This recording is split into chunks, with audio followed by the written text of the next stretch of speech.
Hello children, in this video we shall discuss about chart types in Calc.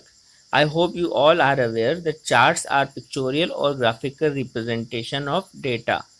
Calc provides different types of charts. We shall discuss some important chart types. Bar chart shows data with horizontal bars. The length of each bar is proportional to its value which is taken from data of the table. Pie chart.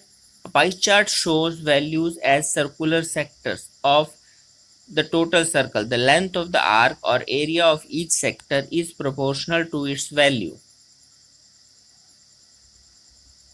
A line chart shows values as points on the y-axis, connects points of the same data series by a line.